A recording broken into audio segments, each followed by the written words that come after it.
Terus, Bismillahirrahmanirrahim. Assalamualaikum warahmatullahi wabarakatuh.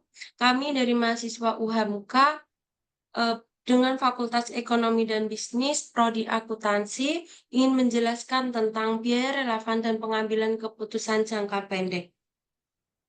Di sini kami kelompok 1 yang beranggota Isnaini Radila, Rizky Apriana Putri, Robi Zuga Azmi.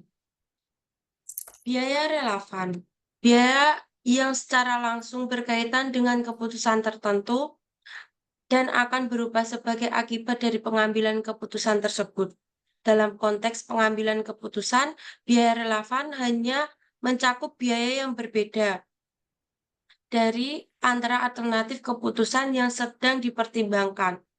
Nah, oleh karena itu, biaya relevan adalah elemen penting dalam analisis untuk memastikan keputusan yang diambil didasarkan pada informasi yang relevan. Yang berikut ada jenis-jenis biaya relevan. Biaya relevan meliputi yaitu biaya tetap, biaya yang tidak berubah terlepas dari tingkatan produksi meskipun sering dianggap tidak relevan dalam jangka pendek, mereka dapat menjadi penting dalam analis jangka panjang. Yang kedua, biaya variabel. Biaya yang berubah seiring dengan perubahan volume produksi, biaya ini biasanya dianggap sangat relevan dalam pengambilan keputusan jangka pendek karena langsung mempengaruhi profitabilitas. Yang C, biaya kesempatan. Biaya dari peluang terbaik yang tidak diambil saat memilih suatu alternatif dibandingkan alternatif lainnya. Ini penting untuk dipertimbangkan dalam setiap keputusan. Yang terakhir adalah biaya fleksibel. Biaya yang dapat dihindari jika suatu alternatif dipilih dibandingkan alternatif lainnya. Ini seringkali menjadi fokus utama dalam analisis biaya relevan. Untuk slide selanjutnya akan dibacakan oleh rekan saya, yaitu Robi.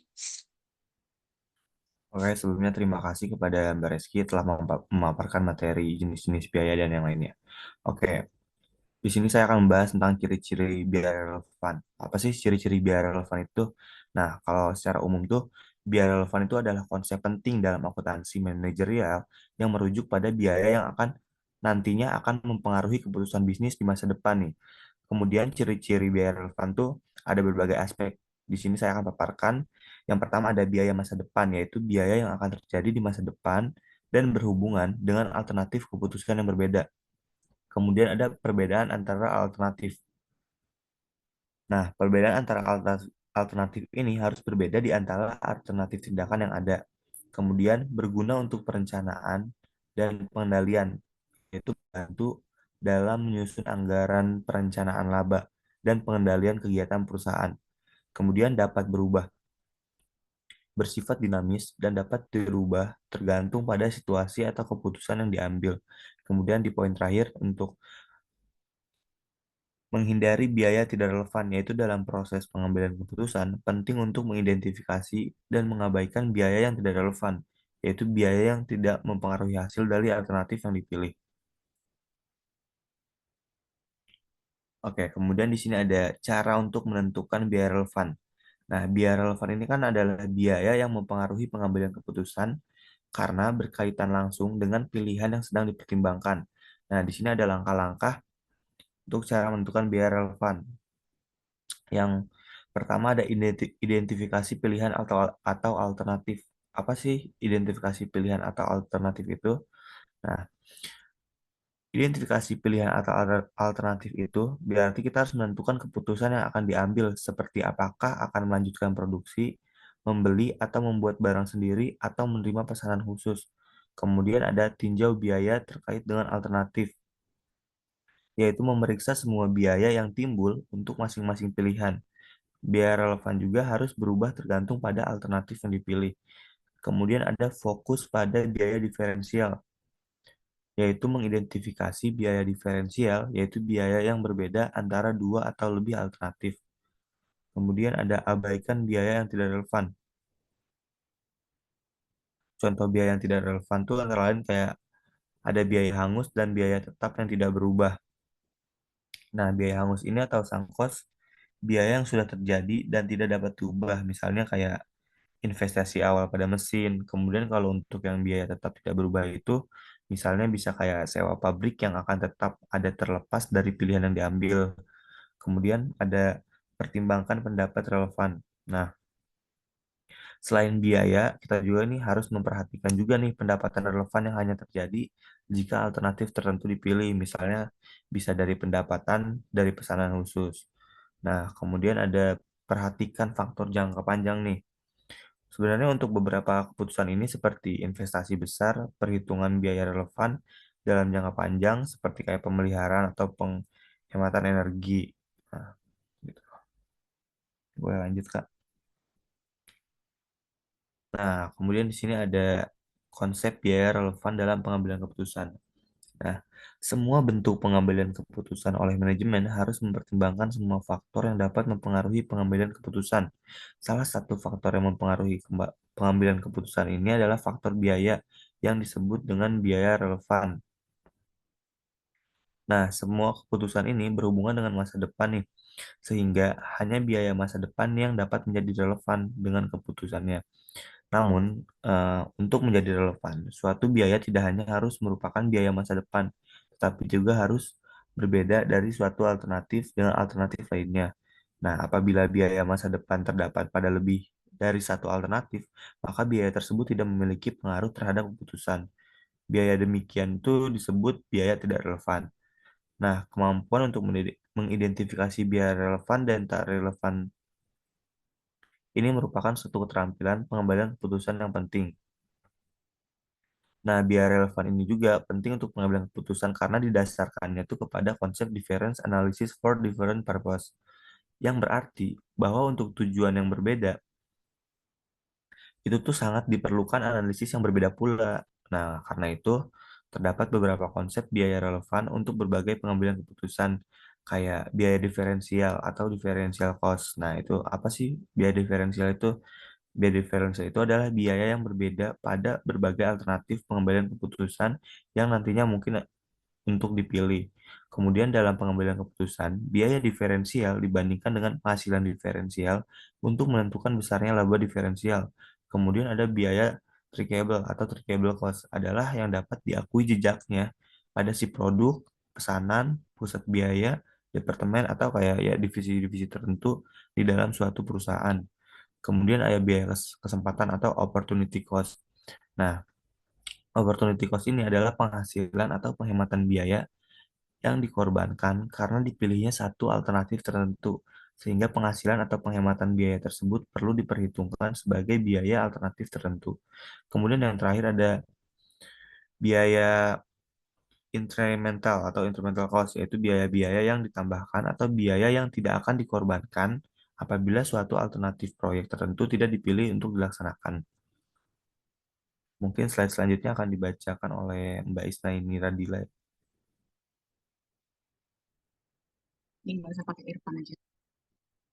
Oke, saya lanjut untuk peranan sistem informasi. Nah, ini juga salah satu hal penting dalam pengambilan keputusan, karena sistem informasi itu kan masih diperlukan dalam menetapkan pilihan yang sah dengan tujuan agar mereka membutuhkan pemahaman tentang masalah dan informasi terkait pengaturan elektifnya. Jadi, data yang lebih tepat untuk mendorong pilihan yang lebih baik. Nah, kehati-hatian data itu bergantung pada tiga hal. Di sini yang pertama ada data yang harus tepat, kemudian nyaman, dan yang ketiga dapat diterapkan. Boleh dilanjut?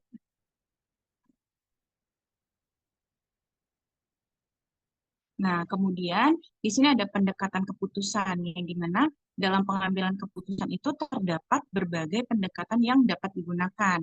Nah, masing-masing poin tersebut ini akan ada kelebihan dan kekurangannya. Jadi, menurut analisis, ada beberapa pendekatan keputusan yang umum yang bisa digunakan. Yang pertama, di sini ada pendekatan rasional. Jadi, dengan menggunakan proses yang terstruktur untuk mengevaluasi semua alternatif, tetapi proses ini tuh biasanya memakan waktu yang lama dan biaya yang tinggi untuk mengumpulkan dan menganalisis datanya. Kemudian di sini ada pendekatan intuitif, yang dimana dapat memungkinkan dalam pengambilan keputusan yang lebih cepat tanpa perlu menganalisis lebih dalam. Tetapi biasanya tuh tidak selalu didukung oleh data atau analisis. Nah, itu biasanya berpengaruh juga untuk pengambilan keputusan yang kurang tepat nantinya. Tuh. Kemudian ada pendekatan antisipasi. Jadi di sini dengan mengumpulkan berbagai sudut pandang dapat menghasilkan sebuah solusi yang lebih inovatif dan komprehensif.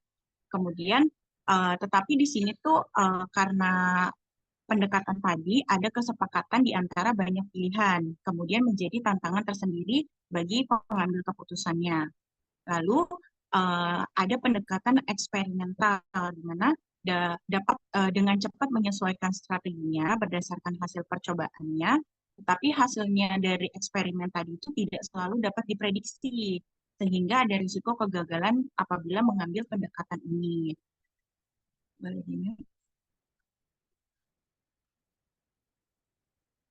Nah, kemudian di sini analisis pengambilan keputusan, di mana adalah proses sistematis yang digunakan untuk membantu individu atau organisasi dalam membuat pilihan yang tepat di antara berbagai alternatifnya. Kemudian pengambilan keputusan dalam jangka pendek itu adalah proses memilih antara berbagai alternatif tadi yang harus segera diambil dan biasanya itu berkaitan dengan operasional sehari-hari pada perusahaan tersebut. Nah, biasanya proses ini tuh melibatkan beberapa langkah dan teknik untuk evaluasi situasi tersebut. Jadi ada pertimbangan informasi relevan juga, serta menganalisis resiko dan konsekuensi dari setiap pilihan yang diambil. Nah, di sini ada beberapa aspek untuk menganalisis pengambilan keputusan jangka pendek. Di antaranya itu mengidentifikasi masalahnya, kemudian mengumpulkan informasi, lalu mengembangkan alternatif, kemudian dianalisis alternatif tersebut, kemudian kita dapat memilih alternatif yang terbaik apabila setelah dianalisis, lalu diimplementasikan kepada keputusan yang diambil. Setelah itu kita bisa evaluasi hasil dari apa yang sudah kita ambil untuk menjadi keputusannya. Nah, di sini kita punya contoh soal. Boleh next.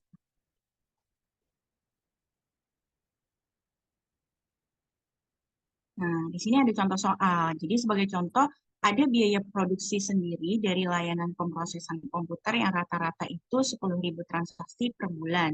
Nah, dihitungnya itu sebagai 25 juta per bulan. Nah, komponennya itu terdiri dari Rp500 per transaksi untuk alat tulis dan Rp2.000 per transaksi untuk tenaga kerja. Selain itu, ada biaya 10 juta dari kantor pusat sebagai bagian dari biaya penyusutan untuk peralatan. Nah, di sisi lain, perusahaan komputer tadi itu telah menawarkan harga tetap 20 juta per bulan.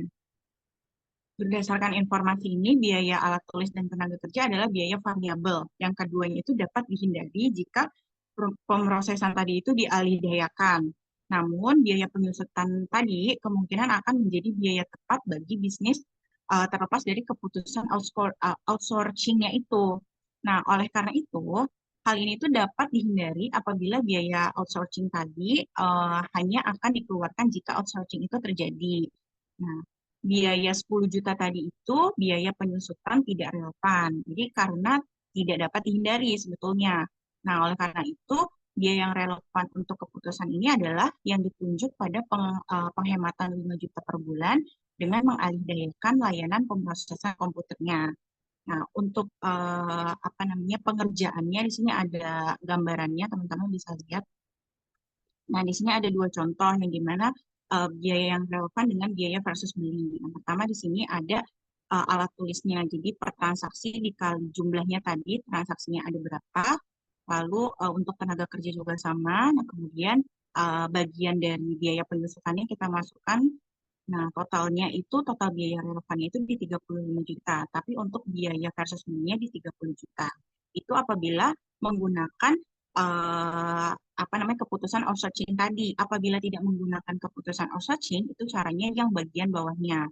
Nah, jadi transaksinya sama kita masukkan bagian alat tulis sama tenaga kerja, tetapi untuk bagian penyusutannya kita tidak masukkan karena kan tidak digunakan. Jadi totalnya untuk yang biaya relevannya di 25 juta, untuk biaya belinya itu di 20 juta. Jadi ada selisih 5 juta di setiap penggunaan biaya tersebut. Kurang lebihnya seperti itu. Apabila ada yang ingin ditanyakan, boleh ditanyakan. Kurang lebihnya mohon maaf. Wassalamualaikum warahmatullahi wabarakatuh.